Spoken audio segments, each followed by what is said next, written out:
Hi, friends. Welcome back as we talk about the 8 ways preschoolers learn, part 2. I want to give you the last 4 so that way you have a complete understanding of the 8 ways that preschoolers learn. You know, adults don't always understand how preschoolers learn. They kind of lean toward childcare.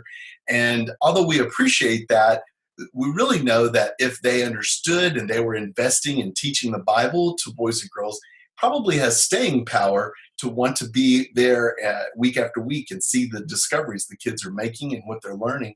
So let's go ahead and get started. The next one is hands-on learning, that boys and girls need to have the opportunity to touch it, to experience it, and be able to do something with it. So I've got a couple of ideas for hands-on learning. So this was a frosting container and put some holes in the top of it. Let me move that over.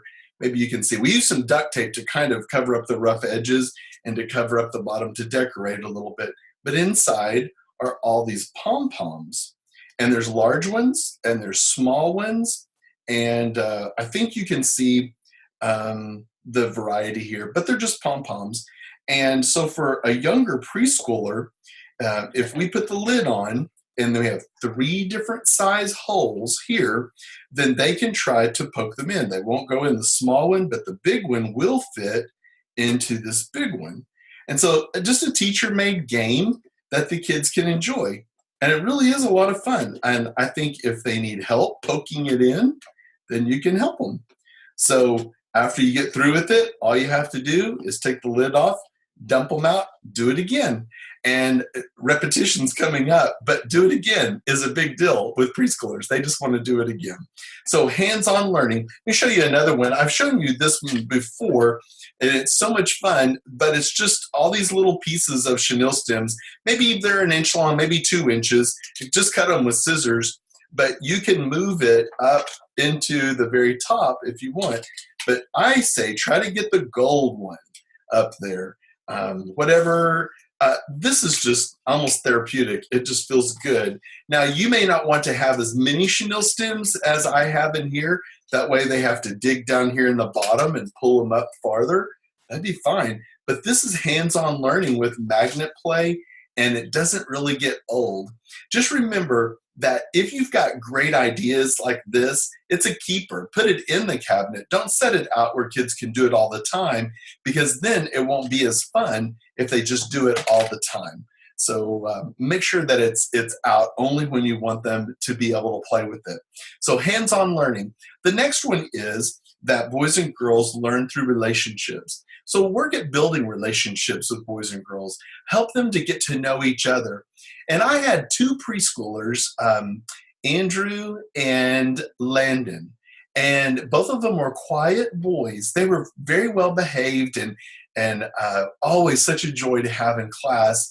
But all the other boys seemed to be a little bit more loud, rambunctious, which is typical. It's not a big deal. But they had not found each other to be friends. And I sat down and did the triple play, is what I call it, with these 2 boys. I sat down with them. We were doing an activity, and I just said, Landon, do you have any pets? How about you, Andrew? Landon, do you like to play? How about you, Andrew? Andrew, do you have any favorite superheroes?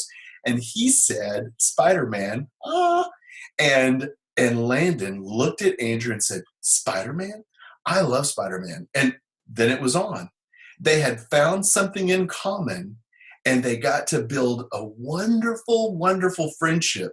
And whenever their parents came, I said to Mom, hey, I don't know if you know Andrew, but Landon is really good friends with Andrew, and they are very much alike and enjoy each other's company. And I think you should know them.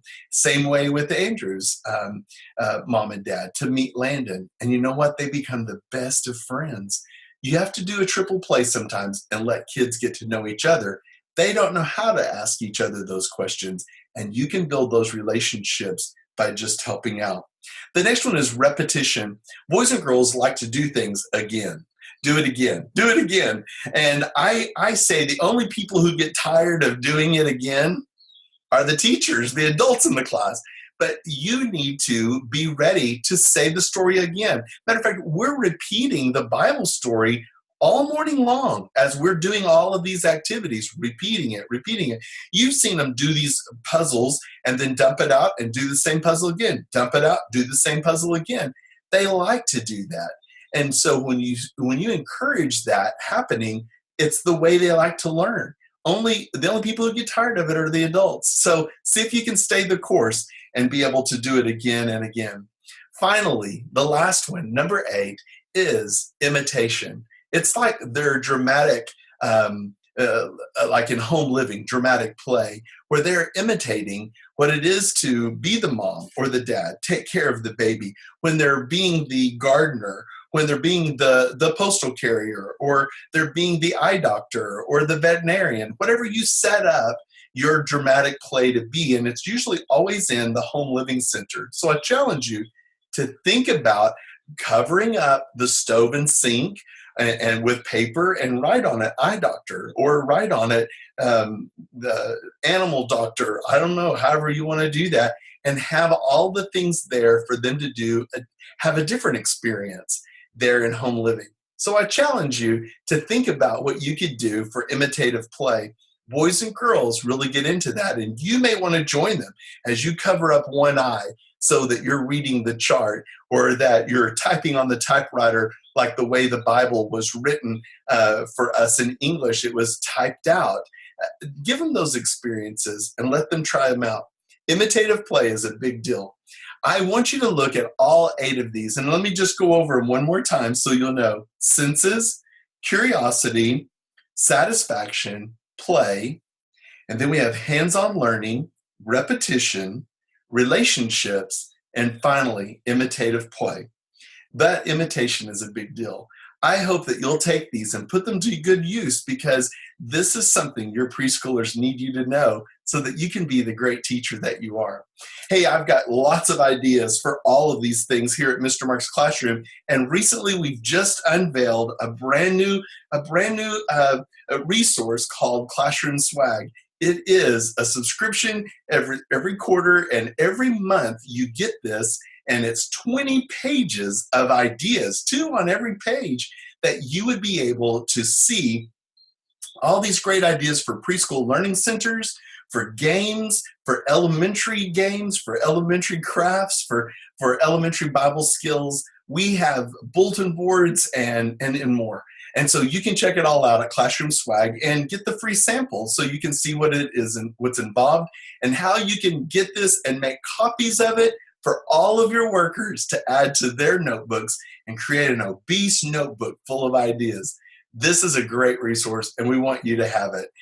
Please check us out at Classroom Swag. You can just click on the sidebar there at Mr. Mark's Classroom and be able to see all that there is. Thanks for all you do in kids ministry. Your life is a gift, so go and make it count.